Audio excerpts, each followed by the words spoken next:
Welcome back. You know, there's a lot of information on real estate out there, and when you have a lot of information, I mean, it's kind of like eating an elephant, right? You do it a bite at a time.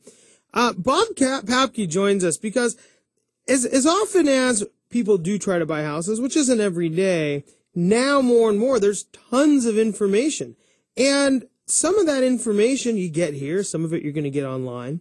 But what the information doesn't always tell you is why maybe there isn't as much inventory as there used to be, or why there are houses out there that are getting multiple offers. And so, Bob, well, first of all, welcome back. Thank you. Yeah, good to see be you. Back. Yeah, back. And since you've been back, we got a new quarterback, which I know you're excited about. I am very excited. Well, Bob, you know, I mean, you own Remax Exemplary, Sammamish's #1 selling agent before the Remax franchise, and so you've been experienced in seeing inventory gluts and lack thereof. Talk a little bit about what's going on with inventory right now. Well, as we sit today, the inventory is real low, and it's a couple of factors that played into it.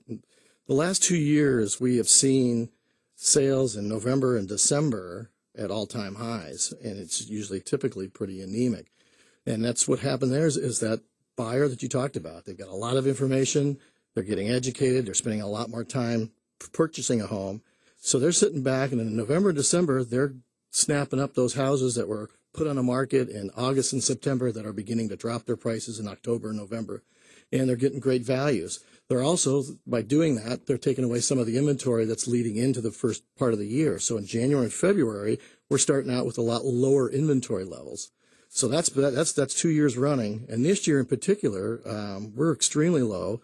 I had an open house on Sunday, and we had 20 people through in 2 hours, and they were falling over each other. And, so that just goes to show you that there isn't a lot of inventory.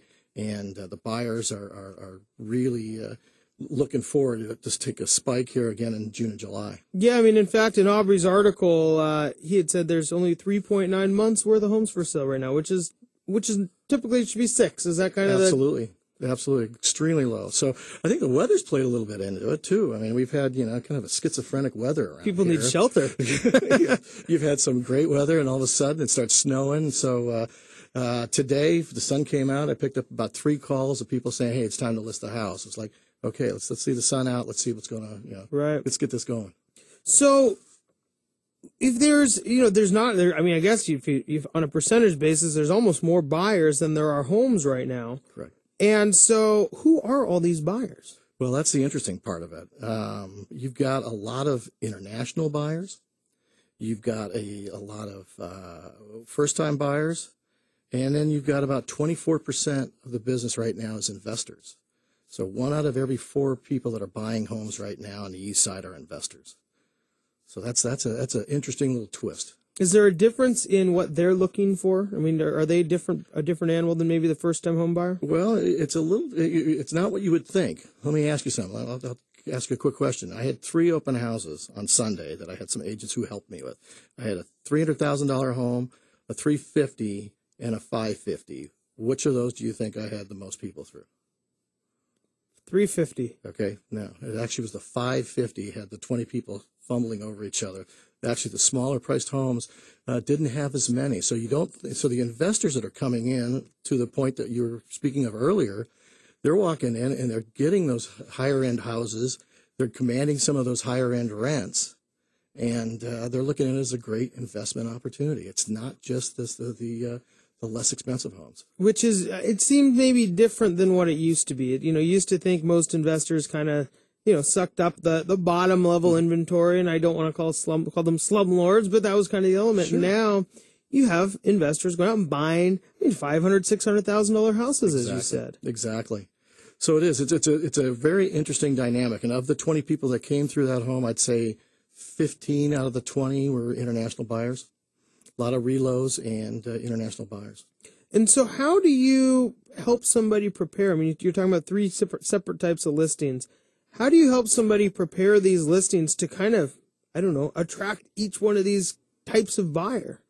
Well, with listings, you've got to, the first showing of any listing is online, and that's what the buyers are looking at. So you've got to present all of them in their best, possible vein. Then after that, it's just a matter of crafting the marketing messages a little bit. You've got to be real careful on how you craft the messages because you can't self-select. But, that's the other thing that you can do with it. Yeah, and I imagine each one of those messages reaches people differently. I mean, the first-time home buyers is looking for, it's their new pride and joy, and the investor's looking for the cash flow opportunity. Sure. Do you think that this is going to start?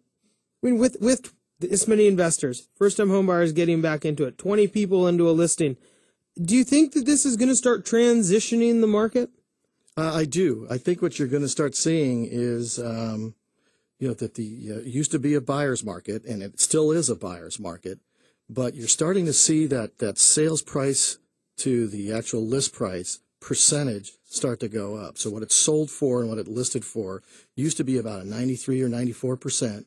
Now you're starting to see that inch up to a 95, 96, 97%. So that's telling me that we're kind of hitting the bottom as far as prices are concerned, and it may in the next 6 to 9 months, start turning into more of a seller's market as we start moving a little bit forward. Bob, we have to go to break. Just again, we're here with Bob Papke, owner, broker of Remax Exemplary in Sammamish, Washington. And so, Bob, just what would you recommend to a buyer or seller, to kind of beat this late summer, early spring rush? Well, I'm telling